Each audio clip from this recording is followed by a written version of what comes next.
नमस्कार दोस्तों, क्या आप जानते हैं नौसेना अग्निवीर रिटन एग्जामिनेशन पास करने वाले हज़ारों बच्चे फिजिकल टेस्ट में फेल हो जाते हैं। जी हाँ, इसका क्या कारण है, वे क्यों फेल हो जाते हैं? इसलिए क्योंकि फिजिकल फिटनेस टेस्ट की उन्होंने बहुत अच्छे से तैयारी नहीं की और इसको बहुत सीरियसली इसको ध्यान नहीं दिया हुआ है। वह इसको सीरियसली नहीं लेते हैं, इस कारण से इसमें फेल हो जाते हैं। अगर आप भी नहीं चाहते कि फिजिकल फिटनेस टेस्ट में फेल हों तो यह वीडियो आपके लिए ही बनाया गया है। मैं आपको नेवी फिजिकल टेस्ट के बारे में बहुत सी जानकारी दूंगा, पीएफटी के बारे में बताऊंगा और आपको बताऊंगा किस तरह से आप फिजिकल फिटनेस टेस्ट में अच्छी तरह से पास हो पाएंगे। आपको मानक बताऊंगा, ट्रेनिंग प्लान के बारे में जानकारी दूंगा, वो सीक्रेट टिप मैं आपको दिलाऊंगा जो आपको सक्सेस दिलाएगा। प्रिय विद्यार्थियों, मैं हूँ अखिलेश शुक्ल, रिटायर्ड प्रिंसिपल, और अपने 40 वर्ष के अनुभव के साथ आपको वीडियो बना करके आपको नेवी के बारे में बता रहा हूँ, फिजिकल टेस्ट में पास होने के बारे में आपको जानकारी दे रहा हूँ। दोस्तों, नौसेना अग्निवीर भर्ती 2 स्टेज में होती है। दोनों स्टेज बहुत महत्वपूर्ण होती है। पहले स्टेज में कंप्यूटर बेस्ड टेस्ट होता है जो कि आपको पास करना होता है, जिसे INET बोलते हैं। इसको INET को जब आप पास कर लेते हैं तो आपको फिजिकल एग्जामिनेशन में जाना होता है। PFT में पास होना आपके लिए बहुत अनिवार्य है। यदि आप रिटन टेस्ट में पास हो गए और PFT में पास नहीं होते तो आपका सिलेक्शन नहीं होगा। अगर आप दौड़ नहीं पाए, आप पुशअप कम लगा पाएँ, तो आप चाहे कितने अच्छे रिटन टेस्ट में मार्क्स ले लें, आपका सिलेक्शन किसी हालत में नहीं होने वाला है। तो आप सेलेक्ट नहीं होंगे इस स्थिति में। और अभी से यदि आप फिजिकल फिटनेस की तैयारी करते हैं तो ऐसी स्थिति में आपका सिलेक्शन हो जाएगा और आप सेलेक्ट हो सकेंगे। अब बात करते हैं दोस्तों, मैं आपको बताता हूं कि फिजिकल फिटनेस टेस्ट की स्टैंडर्ड क्या है। तो स्टैंडर्ड 2 प्रकार के स्टैंडर्ड है। पहले पुरुषों के लिए स्टैंडर्ड है, मेल के लिए, दूसरा फीमेल के लिए। मेल के लिए 1600 मीटर की दौड़ जो होती है वो 6 मिनट 30 सेकंड में पूरी करनी होती है, लेकिन बिना प्रैक्टिस के आप यह टारगेट अचीव नहीं कर सकते, थोड़ा कठिन टारगेट होता है। आपके इसके बाद आपको स्क्वैट यानी उठक बैठक आपको 20 लगानी होती है। दोनों हाथ सामने फैला करके आपको स्क्वैट करने होते हैं। पूरा बैठना और खड़े होना आपको करना होता है। पुशअप आपको करने होते हैं, 15 पुशअप आपको करने होते हैं। सही तरीके से आपको पुशअप करने, छाती आपकी ज़मीन से छुए। अब आपको बताऊं, सिटअप्स आपके 16 होते हैं और सिटअप्स को आपको हाथ सिर के पीछे लेकर घुटने मोड़ करके आपको सिटअप करने होते हैं। यह सब एक ही सेशन में आपको करना होता है और सभी को आपको पास करना बहुत ज़रूरी हो जाता है। दोस्तों, अब बताता हूँ आपको महिला उम्मीदवारों के लिए फिजिकल स्टैंडर्ड क्या है। तो महिला उम्मीदवारों को 1600 मीटर की दौड़ 8 मिनट में पूरी करनी होती है। इस टारगेट के लिए आपको नियमित रूप से अभ्यास करना बहुत ज़रूरी है। आपके स्क्वैट की संख्या 15 होगी, आपको 15 उठक बैठक लगानी होगी। पुशअप आपको निर्धारित संख्या के अनुसार आपको करने होंगे और सिटअप आपको 10 करने होंगे। आपके लिए यहाँ पर मैं बता दूँ, महिलाओं के लिए थोड़ा सा टारगेट कम है, लेकिन यह टारगेट भी थोड़ा सा मुश्किल हो जाता है यदि आपने प्रैक्टिस सही ढंग से नहीं की है।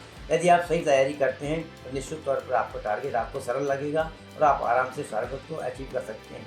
तो दोस्तों, अब सबसे महत्वपूर्ण बात मैं आपको बताता हूँ, 30 दिन का प्लान। वो प्लान क्या है जिसमें आप सक्सेस होंगे, आपको सफलता मिलेगी और आप PFT में सक्सेस हो पाएंगे। इस 30 दिन के प्लान को कहीं नोट करके रख लें, गार्ड बांध लें इसको, और इसको आपको फॉलो करना है। इसको हम 4 वीक में बांट रहे हैं। पहले वीक में आपको फाउंडेशन प्लान कहलाएगा, आपको न्यू बनाना है। आपको सुबह 5 बजे उठ जाना है। 5 बजे उठने के बाद आपको 10 मिनट के लिए आपको वार्म अप करना है। वार्म अप के बाद आप हल्की सी वॉक करें। इसके बाद आपको 800 मीटर की दौड़ आपको करना है। आपको 800 मीटर की दौड़ से आपको शुरुआत करना है और धीरे धीरे आपको बढ़ाना है। 10 आपको पुशअप करना है, 10 स्क्वाट करने हैं, 10 सिटअप्स आपको करना है। एक सेट 2 बार करें। आप इस सेट को 2 बार में करें, प्रैक्टिस करें। और शाम को इसी प्रकार से 30 मिनट हल्का फुल्का घूमना करें, आप वॉक करें, घूमें फिरें। ये तो हुआ पहले हफ्ते की बात मैंने आप बताई। अब दूसरे वीक में आपको क्या होगा, बुल्डअप वीक कहलाएगा आपका। आपको क्षमता आपको बढ़ानी दूसरे हफ्ते में। सुबह के समय आप 1200 मीटर को आपको दौड़ना है। सुबह के समय 1200 मीटर दौड़ना है आपको। आप समय नोट करते रहें। 12 पुशअप लगाने हैं, 15 स्क्वाट लगाने हैं, 12 सिटअप लगाने हैं। आपको कम से कम 2 सेट इससे करने हैं। अब आपका तीसरा वीक आता है, इंटेंसिटी बढ़ाना है, आपको गति बढ़ाना है। आपको 1600 मीटर की दौड़ 9 से 10 मिनट के समय पूरा करना है। धीरे धीरे आपको समय कम करते जाना है। 15 पुशअप आपको करना है, 18 स्क्वाट करना है, 14 सेटअप करना है। आपको ये सब मिला करके 3 सेट आपको पूरे करने हैं। अब आता है चौथा हफ्ता, 4th वीक में आप क्या करेंगे। चौथे हफ्ते में आपको असली टेस्ट की तरह आपको सेलेक्ट होना है, एग्जाम देना है, तैयारी करना है। रोज़ 1600 मीटर फुल स्पीड दौड़ेंगे। टारगेट पुरुष के लिए होगा 6 मिनट 30 सेकंड का और महिलाओं के लिए 8 मिनट से पहले पूरा करना होगा। फुल PFT आपको करना होगा। सेट 20 स्क्वाट करने हैं, 15 पुशअप करने होंगे और 16 सिटअप एक बार में करने होंगे।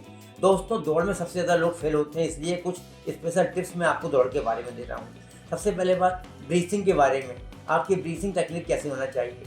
आप दौड़ते समय नाक से सांस लें और मुंह से सांस छोड़ें, इस तरह से अपना रिदम बनाते हुए चलें।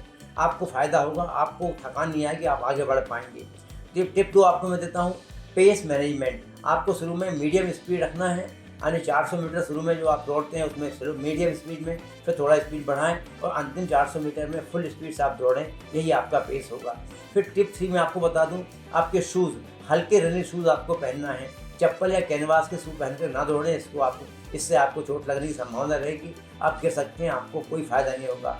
टिप नंबर 4 में आपको बता दूं, आपकी डाइट अच्छी होना चाहिए। आपको दौड़ने से 2 घंटे पहले कुछ भी नहीं खाना है। आप केला और पानी पी सकते हैं, वही आपके लिए बेनिफिट होगा, उसका फ़ायदा आपको मिलेगा।